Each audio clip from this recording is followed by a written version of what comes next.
Hello students, आप सभी का स्वागत है इस लेक्चर में। तो जैसे कि आप सभी देख सकते हैं कि हम लोगों ने पिछले लेक्चर में शुरुआत की थी बैंकिंग जागरूकता अभ्यास प्रश्न की। वो था हमारा भाग 1, यानी बैंकिंग अवेयरनेस प्रैक्टिस क्वेश्चंस। वो था हमारा पार्ट 1। इसमें हम बात करेंगे भाग 2 के बारे में, पार्ट 2 के बारे में। इस लेक्चर में हम कुछ अभ्यास प्रश्नों को देखेंगे, प्रैक्टिस करेंगे और अंत में हम उन सभी का फिर सारांश देखेंगे। ठीक है, लेकिन शुरुआत करने से पहले हर बार की तरह इस बार भी हमारे पास एक छोटा सा डिस्क्लेमर है जो कि हमें यहां समझना बहुत जरूरी है। So the disclaimer is like that the images used in a slide deck are for educational purposes only. We respect the intellectual property rights of the original creators and owners of these images. If you are the owner of any of the images used in this deck and have any concerns or issues, please contact us at sathi@iitk.ac.in and we shall remove the images. आज सवीकरण, हमारे slide deck में उपयोग की गई छवियां केवल शैक्षिक उद्देश्यों के लिए हैं। हम इन छवियों के मूल रचनाकारों और मालिकों के बौद्धिक संपदा अधिकारों का सम्मान करते हैं। यदि आप इस डेक में उपयोग की गई किसी भी छवि के मालिक हैं और आपको कोई चिंता या समस्या है तो कृपया हमसे sathi@iitk.ac.in पर संपर्क करें और हम इन छवियों को हटा दें। आइए पहला क्वेश्चन देखते हैं। वित्तीय बैंकिंग क्षेत्रों में प्रयुक्त शब्द लाइबोर का पूरा रूप क्या है? Local Indian bank offered rate, London India bureau of regulations, liberal international bank official ratio, London interbank offered rate, इनमें से कोई नहीं। उत्तर देने के लिए आप सभी के पास 10 सेकंड का समय है, फिर मैं आप सभी को सही उत्तर बता दूंगा। आपका समय शुरू होता है अब।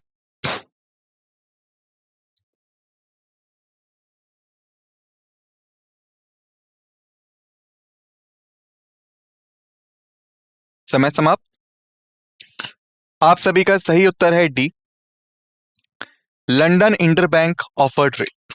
स्पष्टीकरण, LIBOR London interbank offered rate एक बेंचमार्क ब्याज दर है जो यह दर्शाती है कि प्रमुख वैश्विक बैंक अंतर्राष्ट्रीय इंटरबैंक बाजार में अल्पकालिक ऋणों के लिए एक दूसरे को उधार देने के लिए औसतन किस दर पर तैयार है। इसे बैंकों के एक पैनल द्वारा प्रस्तुतियों के आधार पर गणना की जाती है और यह विभिन्न वित्तीय उपकरणों जिनमें ऋण, डेरिवेटिव्स और प्रतिभूतियां शामिल हैं के लिए संदर्भ दर के रूप में व्यापक रूप से उपयोग की जाती है। इसका महत्व क्या है? लिबोर विभिन्न वित्तीय उत्पादों पर ब्याज दरें निर्धारित करने के लिए एक प्रमुख बेंचमार्क के रूप में कार्य करता है और वैश्विक वित्तीय प्रणाली के कार्य के लिए महत्वपूर्ण है। इस प्रकार लिबोर का पूरा रूप लंदन इंटरबैंक ऑफर्ड रेट है। दूसरा प्रश्न, वित्तीय क्षेत्र में प्रयुक्त एफएसडीसी शब्द का विस्तार करें। वित्तीय सुरक्षा और विकास परिषद, वित्तीय स्थिरता और विकास परिषद, राजकोषीय सुरक्षा और विकास परिषद, राजकोषीय स्थिरता और विकास परिषद, इनमें से कोई नहीं। फिर से आप सभी के पास उत्तर देने के लिए 10 सेकंड का समय है, फिर मैं आप सभी को सही उत्तर बता दूंगा। तो आप सभी का समय शुरू होता है अब। सही उत्तर है वित्तीय स्थिरता और विकास परिषद। स्पष्टीकरण, एफएसडीसी वित्तीय स्थिरता और विकास परिषद भारत सरकार द्वारा स्थापित एक शीर्ष निकाय है जिसका उद्देश्य वित्तीय स्थिरता बनाए रखने और वित्तीय समावेशन और विकास को बढ़ावा देने के लिए तंत्र को मजबूत और संस्थागत बनाना।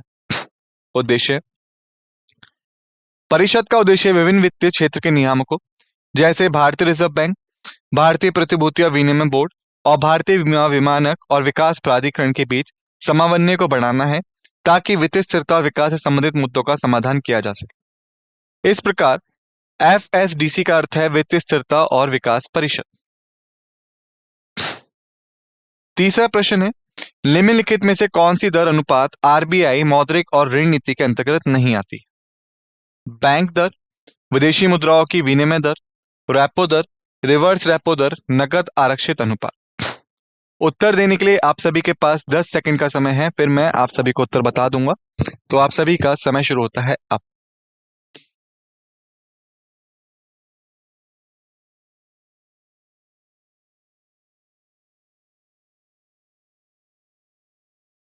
समय समाप्त। सही उत्तर है बी, विदेशी मुद्राओं की विनिमय दर। स्पष्टीकरण।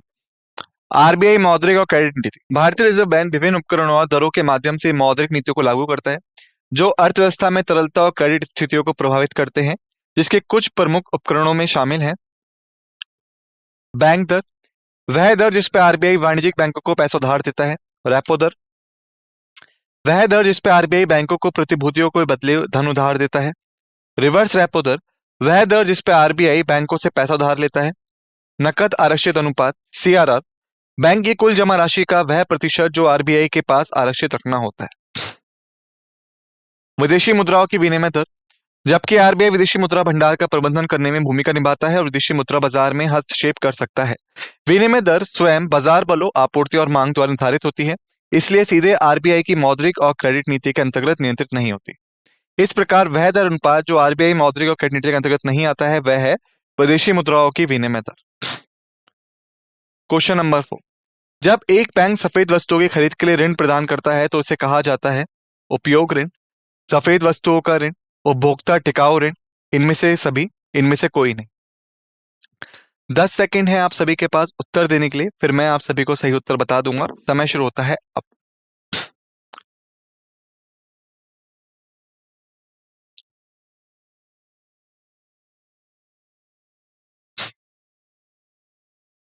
समय समाप्त। सही उत्तर है सी, उपभोक्ता टिकाऊ ऋण। स्पष्टीकरण। उपभोक्ता टिकाऊ ऋण इस प्रकार का ऋण विशेष रूप से व्यक्तियों को टिकाऊ वस्तुओं जैसे उपकरण, इलेक्ट्रॉनिक्स और अन्य सफेद वस्तुओं की खरीद के लिए दिया जाता है। इन वस्तुओं की कई वर्षों तक चलने की उम्मीद होती है जिससे वे टिकाऊ बनती। उपभोग ऋण, जबकि यह शब्द उपभोग उद्देश्यों के लिए उपयोग किए जाने वाले ऋणों को संबंधित कर सकता है, यह एक व्यापक श्रेणी है और विशेष रूप से टिकाऊ वस्तुओं के लिए ऋण को निर्देशित नहीं करता है। सफेद वस्तुओं का ऋण, यह शब्द कम समावनता उपयोग किया जाता है और इसे उपभोक्ता टिकाऊ ऋण का एक अपसमूह माना जा सकता है, लेकिन यह मानक शब्द नहीं। इनमें से सभी, क्योंकि उपभोक्ता ऋण और सफेद वस्तुओं का ऋण टिकाऊ वस्तुओं को लक्षित करने वाले ऋण के लिए माने गए सटीक शब्द नहीं है, यह विकल्प सही नहीं है। तो सही उत्तर है सी, उपभोक्ता टिकाऊ ऋण। Question number 5। बैंकों द्वारा बचत खातों पर ब्याज की गणना लागू करने की निम्नलिखित में से कौन सी विधि अपनाई जा रही है? 10 सेकंड आप सभी के पास उत्तर देने के लिए, आप सभी का समय शुरू होता है अब। 10वीं और अंतिम कार्य दिवस के बीच न्यूनतम शेष राशि के आधार पर मासिक उत्पादन पर दैनिक शेष राशि की गणना की जाती है और तदनुसार ब्याज का भुगतान किया जाता है। औसत त्रैमासिक शेष राशि पर, औसत अर्धवार्षिक शेष राशि पे, इनमें से किसी पे नहीं। आप सभी के पास उत्तर देने के लिए 10 सेकंड का समय है, फिर मैं आप सभी को उत्तर बता दूंगा। आप सभी का समय शुरू होता है अब।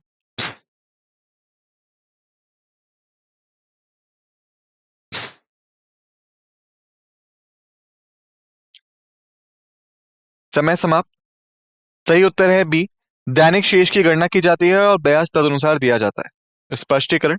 दैनिक शेष विधि, कई बैंक बचत खातों पर ब्याज की गणना दैनिक शेष के आधार पर करते हैं। इसका मतलब है ब्याज प्रतिदिन अर्जित होता है और राशि प्रत्येक दिन खाते में मौजूद वास्तविक शेष पर गणना की जाती है। ब्याज अवधि के अंत में आमतौर पर मासिक या त्रैमासिक संचित ब्याज खाते में जमा किया जाता है। अन्य विधियां, 10वीं और अंतिम कार्य दिवस के बीच न्यूनतम शेष के आधार पर मासिक उत्पादों पर, यह विधि बचत बैंक ब्याज की गणना के लिए सामान्यतः उपयोग नहीं की जाती। औसत त्रैमासिक शेष पर, जबकि कुछ बैंक इस विधि का उपयोग कर सकते हैं, यह दैनिक शेष विधि की तुलना में कम समावन्य है। औसत अर्धवार्षिक शेष पर, यह विधि बचत खातों के लिए समावन्य नहीं है, इसलिए बचत बैंक खातों की ब्याज की गणना लागू करने के लिए सबसे व्यापक रूप से अपनाई गई विधि है दैनिक शेष की गणना की जाती है और ब्याज तदनुसार किया जाता है। Question number 6। आईएमएफ का मुख्य कार्य है विकासशील देशों की वित्तीय निवेश ऋण देना, विश्व बैंक के निजी क्षेत्र के ऋण देने वाले अंग के रूप में कार्य करना, सदस्य देशों की भुगतान संतुलन समस्याओं को हल करने में मदद करना, बैंकों से अंतरराष्ट्रीय जमा की व्यवस्थाएं करना, इनमें से कोई नहीं। उत्तर देने के लिए आप सभी के पास 10 सेकंड का समय है, फिर मैं आप सभी को सही उत्तर बता दूंगा। समय शुरू होता है अब।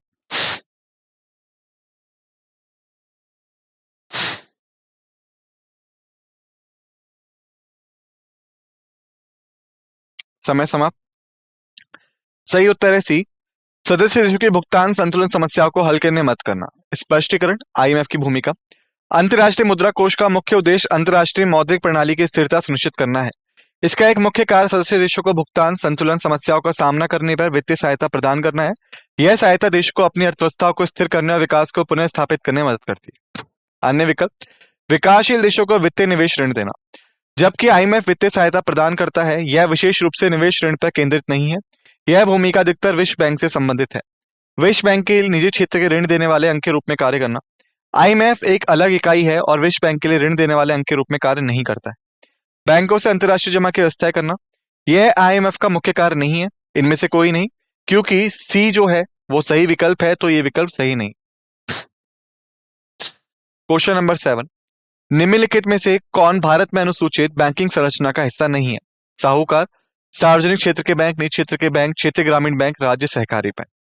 उत्तर देने के लिए आप सभी के पास 10 सेकंड का समय है, फिर मैं आप सभी को उत्तर बता दूंगा। आप सभी का समय शुरू होता है अब।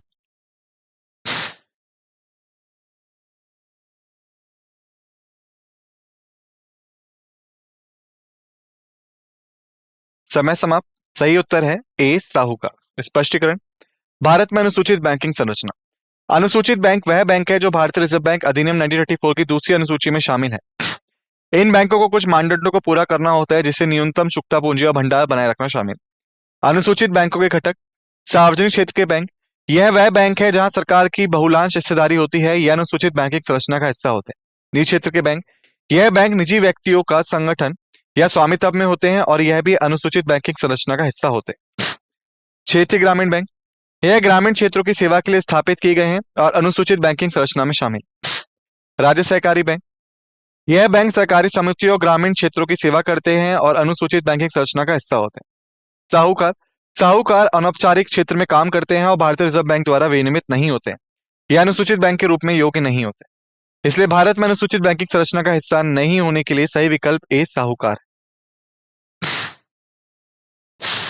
क्वेश्चन नंबर 8, बचत बैंक खाते पर ब्याज दर निर्धारित की जाती है। संबंधित बैंक द्वारा, आरबीआई द्वारा, भारतीय बैंक संघ द्वारा, भारतीय सरकार द्वारा, भारतीय बैंकिंग कोड्स और मानक बोर्ड द्वारा। उत्तर देने के लिए आप सभी के पास 10 सेकंड का समय है, फिर मैं आप सभी को उत्तर बता दूंगा। समय शुरू होता है अब।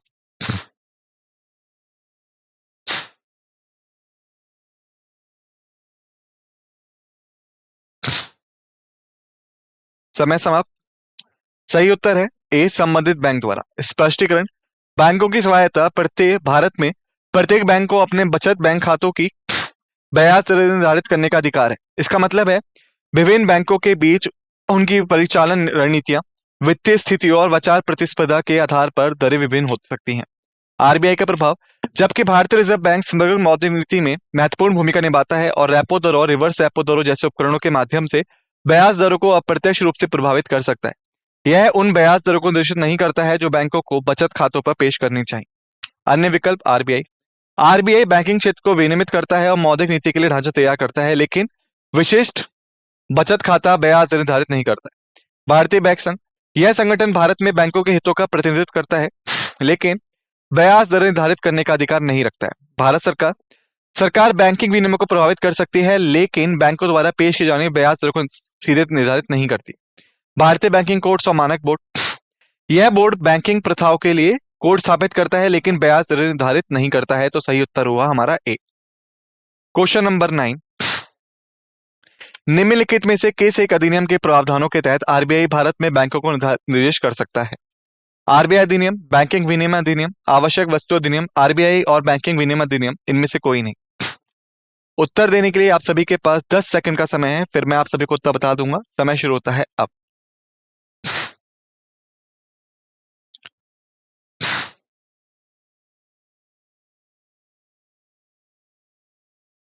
समय समाप्त। सही उत्तर है डी, आरबीआई और बैंकिंग विनियमन अधिनियम। स्पष्टीकरण, आरबीआई अधिनियम, भारतीय रिजर्व बैंक अधिनियम 1934 भारतीय रिजर्व बैंक की स्थापना, विनियमन और कार्य प्रणाली के लिए ढांचा प्रदान करता है। यह आरबीआई को विभिन्न परिचालन पहलुओं और मौद्रिक नीति और नियामक उपायों के संबंध में बैंकों को निर्देश जारी करने का अधिकार देता है। बैंकिंग विनियमन अधिनियम, यह अधिनियम 1949 में पारित हुआ, विशेष रूप से भारत में वाणिज्यिक बैंकों की कार्य प्रणालियों को विनियमित करता है। आरबीआई को बैंकिंग प्रणाली की सुदृढ़ता और स्थिरता सुनिश्चित करने के लिए दिशा निर्देश और निर्देश जारी करने का अधिकार प्रदान करता है।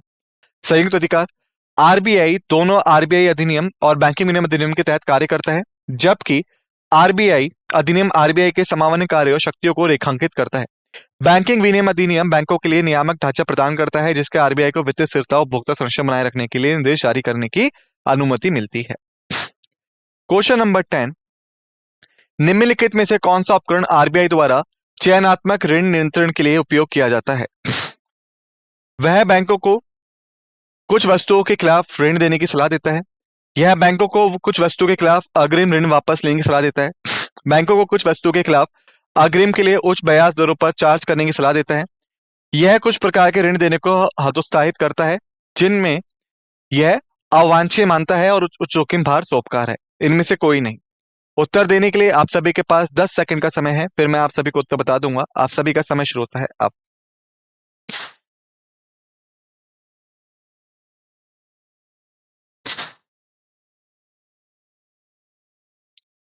समय समाप्त। सही उत्तर है ए, बैंकों को कुछ वस्तुओं के खिलाफ ऋण देने की सलाह देता है। स्पष्टीकरण, चयनात्मक ऋण नियंत्रण उन उपकरणों और उपायों को संबोधित करता है जिनका उपयोग भारतीय रिजर्व बैंक द्वारा विशेष क्षेत्रों या वस्तुओं की ओर ऋण निर्देशित करने के लिए किया जाता है जिन्हें आर्थिक स्थिरता विकास के लिए महत्वपूर्ण माना जाता है। विकल्प, बैंकों को कुछ वस्तुओं के खिलाफ अग्रिम ऋण वापस लेने की सलाह देना ऋण को बढ़ावा देने के बजाय उसे कड़ा करने का संकेत देता है। यह कार्रवाई चयनात्मक ऋण नियंत्रण के लक्ष्य के विपरीत होगी, जिसका उद्देश्य प्राथमिकता वाले क्षेत्र में ऋण की प्रोत्साहित करना, ना कि उसे हतोत्साहित करना है। सही दृष्टिकोण, बैंकों को कुछ वस्तुओं के खिलाफ ऋण देने की सलाह देना चयनात्मक ऋण नियंत्रण के उद्देश्य के साथ मेल खाता है, जहां आरबीआई कृषि या छोटे उद्योगों जैसे आवश्यक क्षेत्रों में ऋण देने को प्रोत्साहित करता है। बैंक को उच्च ब्याज दरें चार्ज करने की सलाह देना ऋण देने को हतोत्साहित करेगा और चयनात्मक ऋण को बढ़ावा देने का तरीका नहीं। उच्च जोखिम भार सौंपना जोखिम प्रबंधन और पूरी आवश्यकताओं से अधिक संबंधित है, ना कि सीधे चयनात्मक ऋण नियंत्रण से। सही उत्तर हुआ हमारा ए। क्वेश्चन नंबर 11, बैंकों द्वारा निम्नलिखित में से किस लिए टीजर लोन उत्पाद पेश किए जाते हैं? शिक्षा ऋण, वाणिज्यिक ऋण, सोने की सुरक्षा के खिलाफ ऋण, खुदरा व्यापार ऋण, गृह ऋण। उत्तर देने के लिए आप सभी के पास 10 सेकंड का समय है, फिर मैं आप सभी को उत्तर बता दूंगा। समय शुरू होता है अब।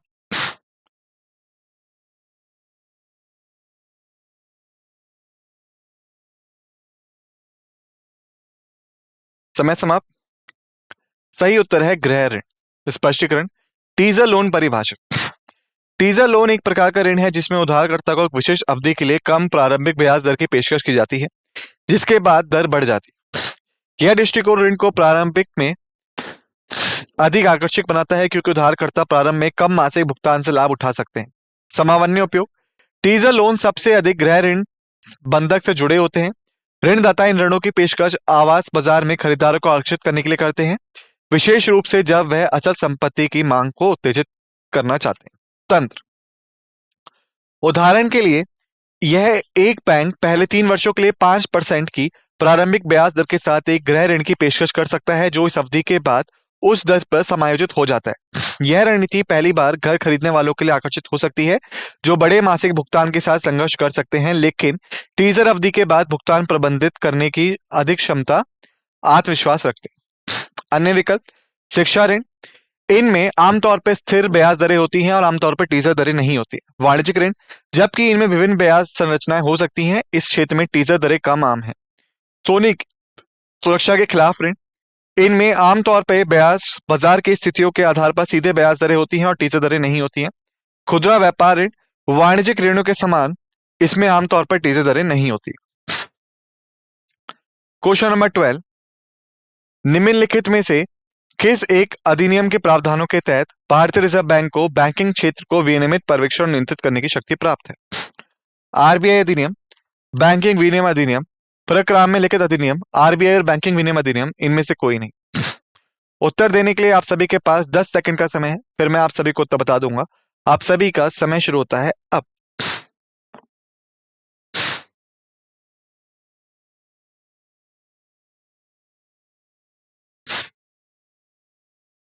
समय समाप्त। सही उत्तर है बी, बैंकिंग विनियम अधिनियम। स्पष्टीकरण, बैंकिंग विनियम अधिनियम 1949, यह अधिनियम विशेष रूप से भारत में बैंकिंग क्षेत्र को विनियमित और पर्यवेक्षण करने के लिए डिजाइन किया गया है।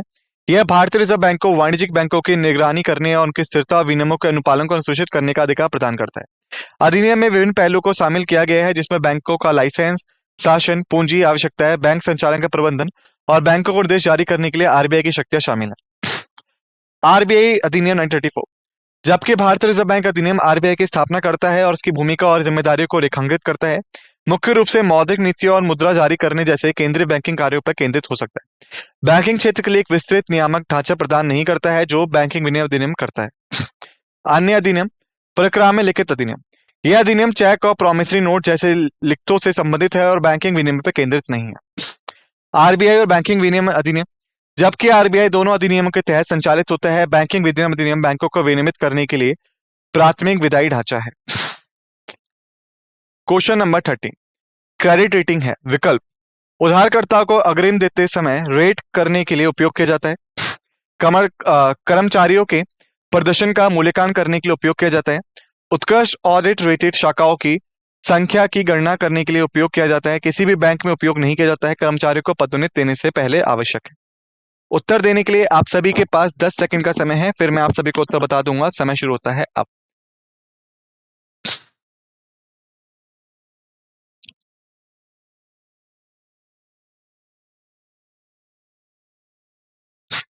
समय समाप्त। सही उत्तर है ए। उधार देने के समय उधारकर्ताओं को रेट करने के लिए उपयोग किया जाता है। स्पष्टीकरण। क्रेडिट रेटिंग परिभाषित। क्रेडिट रेटिंग उधारकर्ता की क्रेडिट योग्यता का आकलन है जो एक व्यक्ति, एक निगम या एक सरकार हो सकता है उधारकर्ता के ऋण चुकाने की क्षमता और डिफॉल्ट की संभावना को दर्शाता है। क्रेडिट रेटिंग का उद्देश्य क्या है?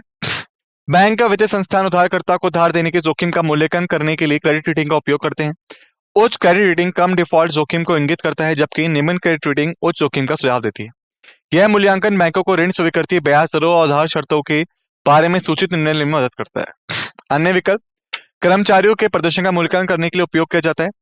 क्रेडिट रेटिंग से संबंधित नहीं है। कर्मचारी प्रदर्शन का मूल्यांकन आमतौर पर विभिन्न मापदंडों का उपयोग करके किया जाता है। दूसरा। उत्कृष्ट ऑडिट रेटिंग शाखाओं की संख्या की गणना के लिए किया जाता है। यह एक अलग मूल्यांकन प्रक्रिया है और क्रेडिट रेटिंग से संबंधित नहीं है। किसी भी बैंक में उपयोग नहीं किया जाता है। यह गलत है क्योंकि क्रेडिट रेटिंग का व्यापक रूप से बैंकिंग और वित्त में उपयोग किया जाता है।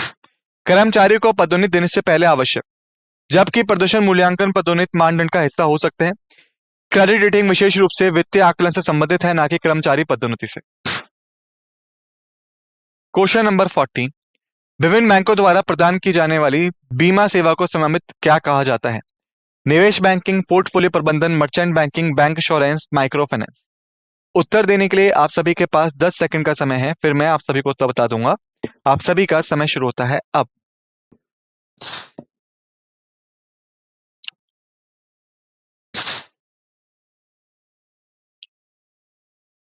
समय समाप्त।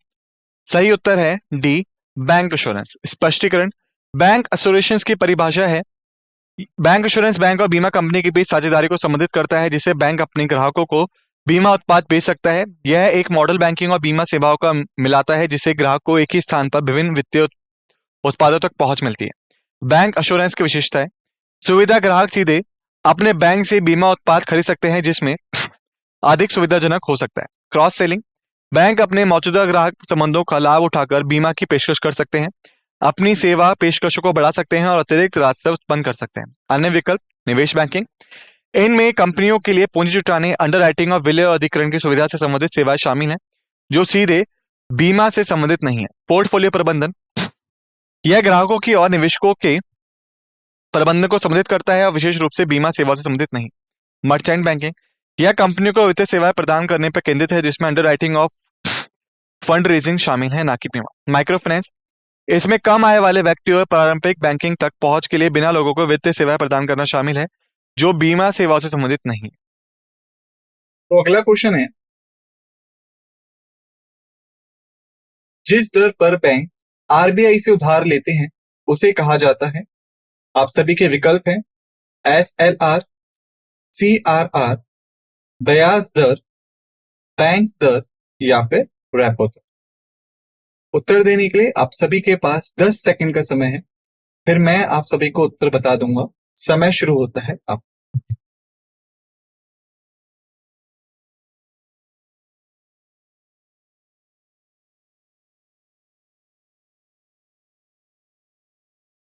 समय समाप्त। सही उत्तर है बैंक दर। स्पष्टीकरण। बैंक दर, यह वह दर है जिसपे केंद्रीय बैंक, इस मामले में भारतीय रिजर्व बैंक या फिर आरबीआई, वाणिज्यिक बैंकों को पैसा उधार देता है। यह मुद्रा आपूर्ति को नियंत्रित करने और अर्थव्यवस्था में ब्याज दरों को प्रभावित करने का एक प्रमुख उपकरण है। एसएलआर, वैधानिक तरलता अनुपात, वाणिज्यिक बैंकों की शुद्ध मांग और समय देनदारियों का न्यूनतम प्रतिशत है जिसे तरल नकदी, सोना या अन्य प्रतिभूतियों के रूप में बनाए रखना आवश्यक है। यह उधार लेने को संबंधित नहीं करता है।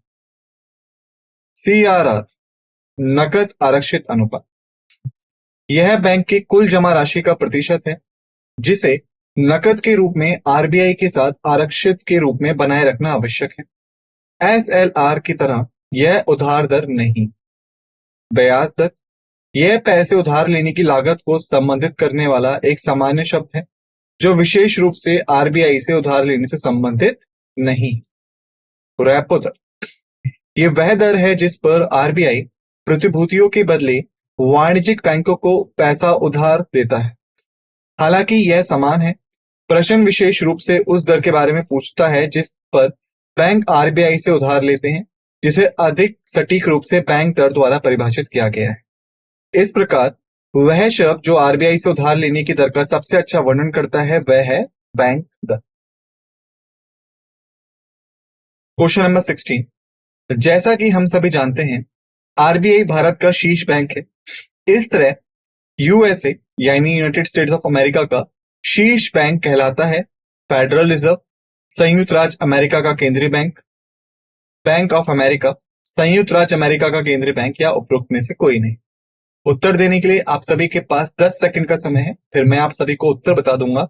समय शुरू होता है अब।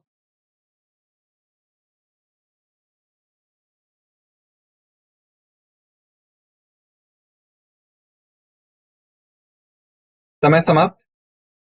सही उत्तर है फेडरल रिजर्व। स्पष्टीकरण, फेडरल रिजर्व आमतौर पे फेड के रूप में जाना जाता है। यह संयुक्त राज्य अमेरिका की केंद्रीय बैंकिंग प्रणाली, यह देश की मौद्रिक नीति में महत्वपूर्ण भूमिका निभाता है, बैंकों को विनियमित करता है, वित्तीय स्थिरता बनाए रखता है और वित्तीय सेवाएं प्रदान करता है। सेंट्रल बैंक ऑफ यूएसए, जबकि यह वाक्यांश सटीक है, यह संस्था का आधिकारिक नाम नहीं है। बैंक ऑफ अमेरिका, यह एक वाणिज्यिक बैंक है और यूएसए का केंद्रीय बैंक नहीं है। सेंट्रल बैंक ऑफ यूएसए, विकल्प बी के समान यह भी कोई आधिकारिक नाम नहीं है बल्कि एक वर्णनात्मक शब्द है। उपरोक्त में से कोई नहीं। चूंकि फेडरल रिजर्व वास्तव में यूएसए का शीर्ष बैंक है, यह विकल्प गलत है। इस प्रकार यूएसए के शीर्ष बैंक के लिए सबसे उपयुक्त और व्यापक रूप से मान्यता प्राप्त शब्द है फेडरल रिजर्व। क्वेश्चन नंबर 17, निम्नलिखित में से कौन सा या कौन से संबंधित प्राथमिकताओं के अंतर्गत शामिल है? एसएलआर, सीआरआर, बैंक दर, रेपो दर। नीचे दिए गए कोड से सही विकल्प चुनें। केवल 1 और 2, केवल 1, 2 और 3, केवल 2, 3 और 4, केवल 1, 2 या 4 या फिर इनमें से कोई नहीं। उत्तर देने के लिए आप सभी के पास 10 सेकंड का समय है, फिर मैं आप सभी को उत्तर बता दूंगा। समय शुरू होता है अब।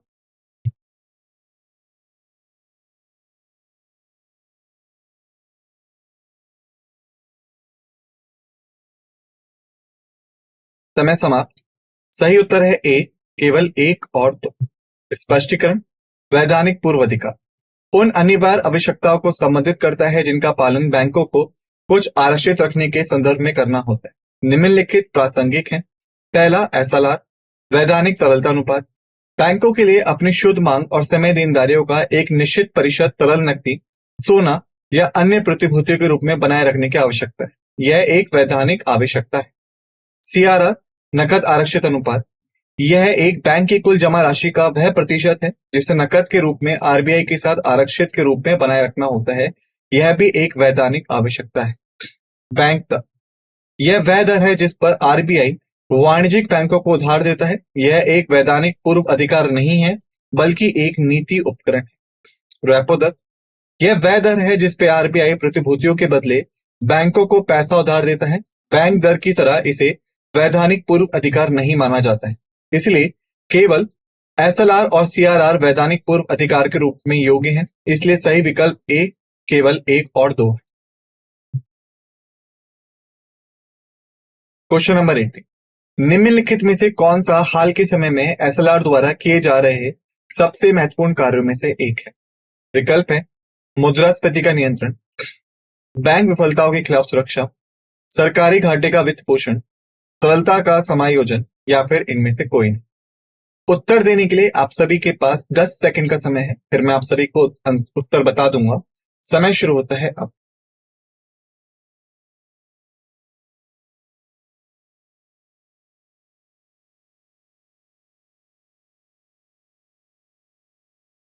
समय समाप्त। सही उत्तर है सरकारी घाटे का वित्त पोषण। स्पष्टीकरण, वैधानिक तरलता अनुपात का एक नियामक तंत्र है जिसका उपयोग केंद्रीय बैंकों द्वारा यह सुनिश्चित करने के लिए किया जाता है कि वाणिज्यिक बैंक अपनी शुद्ध मांग और समय देनदारियों का एक निश्चित प्रतिशत नकदी, सोना या सरकार द्वारा अनुमोदित तरल संपत्ति के रूप में बनाए रखे। प्रतिभूतियां एसएलआर के प्राथमिक कार्यों में शामिल। मुद्रास्फीति पर नियंत्रण, एसएलआर को समायोजित करके केंद्रीय बैंक उस धनराशि को नियंत्रित कर सकते हैं जिसे बैंक उधार दे सकते हैं। उच्च एसएलआर का मतलब है कि बैंकों के पास उधार देने के लिए कम पैसा है, जो मुद्रास्फीति को नियंत्रित करने में मदद करता है। दूसरा, बैंक विफलताओं के खिलाफ राहत।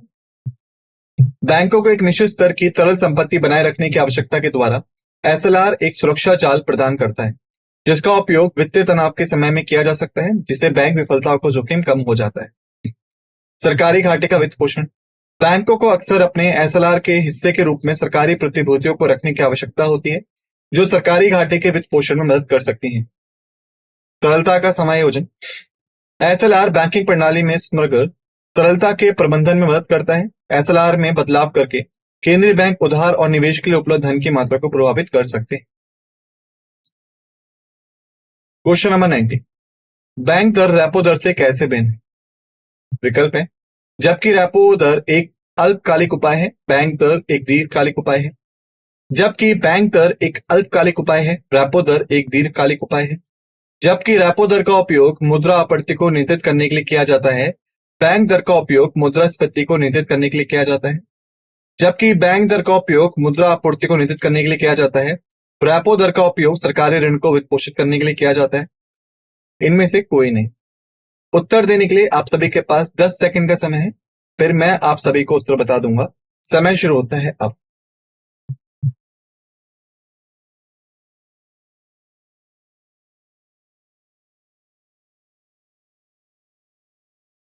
समय समाप्त। सही उत्तर है ए, जबकि रेपो दर एक अल्पकालिक उपाय है, बैंक दर एक दीर्घकालिक उपाय है। स्पष्टीकरण, रेपो दर यह वह दर है जिसपे केंद्रीय बैंक वाणिज्यिक बैंकों को प्रतिभूतियों के बदले धन उधार देता है। इसका मुख्य रूप से अल्पकालिक उधारी आमतौर पर रातों रात के लिए उपयोग किया जाता है। रेपो दर में बदलाव अक्सर मौद्रिक नीति उपकरण के रूप में धन आपूर्ति को नियंत्रित करने और मुद्रास्फीति को प्रभावित करने के लिए किए जाते हैं। बैंक दर यह वह दर है जिसपे केंद्रीय बैंक वाणिज्यिक बैंकों को बिना किसी सुरक्षा के धन उधार देता है। इसका आमतौर पर दीर्घकालिक ऋणों के लिए उपयोग किया जाता है। बैंक दर अधिक स्थिर होती है और उधारी की दीर्घकालिक लागत को दर्शाती है। Question number 20। यदि एक बैंक एक खुदरा विक्रेता के साथ साझेदारी करता है और फिर दोनों एक क्रेडिट कार्ड को प्रायोजित करते हैं, तो ऐसे कार्ड के रूप में जाना जाएगा। विकल्प हैं खुदरा क्रेडिट कार्ड को, विक्रेता कार्ड को, सह branded card, cash bank card या फिर इनमें से कोई नहीं। उत्तर देने के लिए आप सभी के पास 10 सेकंड का समय है, फिर मैं आप सभी को उत्तर बता दूंगा। समय शुरू होता है अब।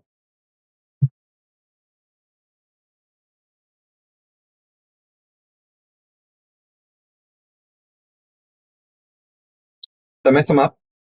सही उत्तर है सह ब्रांडेड कार्ड। स्पष्टीकरण, एक सह ब्रांडेड कार्ड एक क्रेडिट कार्ड है जिसे एक बैंक और एक खुदरा विक्रेता के बीच साझेदारी में जारी किया जाता है। यह कार्ड अक्सर विक्रेता के लिए विशिष्ट लाभों के साथ आते हैं, जैसे कि छूट, पुरस्कार या उस विक्रेता के स्थानों पर की गई खरीदारी के लिए। खुदरा क्रेडिट कार्ड आमतौर पे एक कार्ड को संबंधित करता है जो एकल खुदरा स्टोर या श्रेणी के लिए विशिष्ट होता है और जरूरी नहीं कि एक बैंक के साथ सह ब्रांड की साझेदारी में हो। विक्रेता कार्ड इस शब्द का उपयोग आमतौर पे क्रेडिट कार्ड के संदर्भ में नहीं किया जाता है। कैश बैंक कार्ड इस प्रकार का कार्ड खरीदारी के लिए कैश बैंक के रूप में पुरस्कार प्रदान करता है, लेकिन विशेष रूप से बैंक और विक्रेता के बीच साझेदारी को नहीं दर्शाता है। Question number 21। दुनिया भर में मान्यता प्राप्त होने वाली पहली क्रेडिट कार्ड सुविधा कौन सी है? विकल्प है visa card, master card, dinner card या फिर इनमें से कोई नहीं। उत्तर देने के लिए आप सभी के पास 10 सेकंड का समय है, फिर मैं आप सभी को उत्तर बता दूंगा। समय शुरू होता है अब।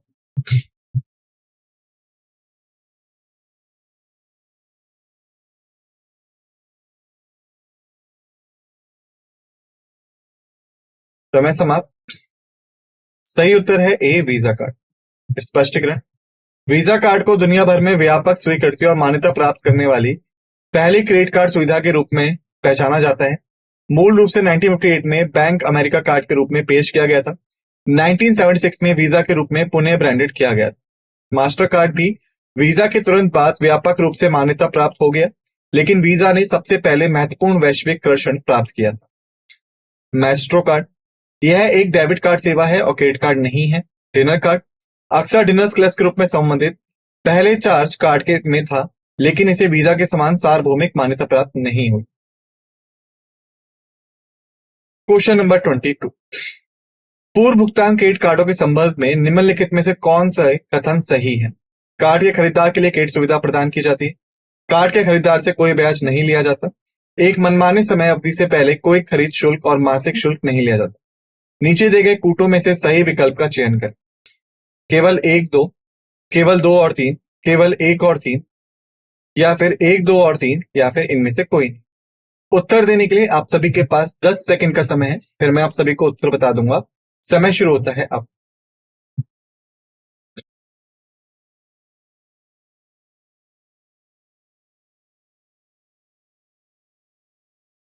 समय समाप्त। सही उत्तर है केवल दो और तीन। स्पष्टीकरण। कार्ड के खरीदार के लिए क्रेडिट कार्ड सुविधा प्रदान की जाती है, यह कथन गलत है। पूर्व भुगतान कार्ड क्रेडिट सुविधा प्रदान नहीं करते हैं, इसके बजाय इन्हें खरीदार के अपने पैसों से पहले से ही भरा जाता है। कार्ड के खरीदार से कोई ब्याज नहीं लिया जाता, यह कथन सही है। चूंकि पूर्व भुगतान कार्ड किसी क्रेडिट लाइन से जुड़े नहीं होते, इसलिए कोई ब्याज नहीं लिया जाता। एक मनमाने समय अवधि से पहले कोई खरीद शुल्क और मासिक शुल्क नहीं लिया जाता, यह कथन भी सही है। कई पूर्व भुगतान कार्डों में खरीद शुल्क या मासिक शुल्क नहीं होता है, लेकिन यह जारीकर्ता पर निर्भर करता है, इसीलिए यह कई पूर्व भुगतान कार्डों के लिए अक्सर सही होता है। Question number 23। ATM debit card पर सर्कस लोगों का क्या अर्थ है? केवल भारत में कहीं भी नकद पहुंच सुविधा है, केवल भारत के बाहर नकद पहुंच सुविधा है, केवल भारत के अंदर या बाहर नकद पहुंच सुविधा है, भारत के अंदर और बाहर नकद पहुंच सुविधा है, या फिर इनमें से कोई नहीं। उत्तर देने के लिए 10 सेकंड का समय है, फिर मैं सही उत्तर बता दूंगा। समय शुरू होता है अब।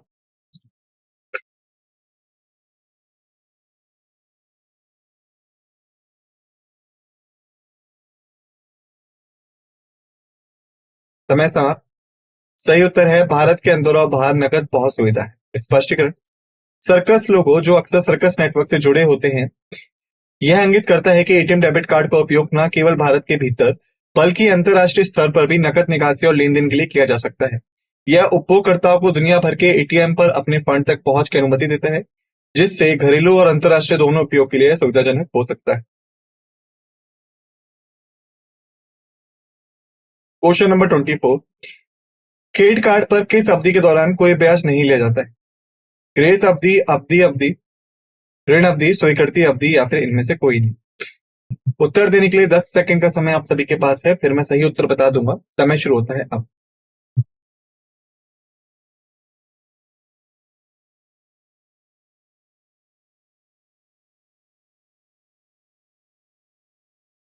समय समाप्त। सही उत्तर है ग्रह अवधि।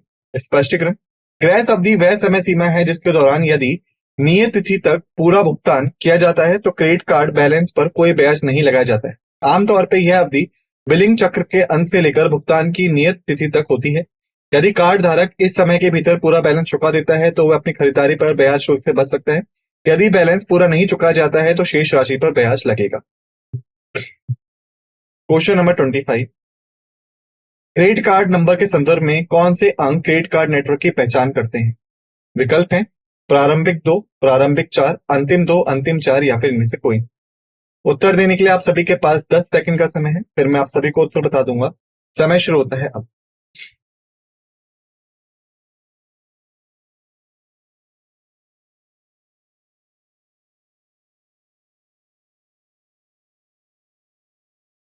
समय समाप्त।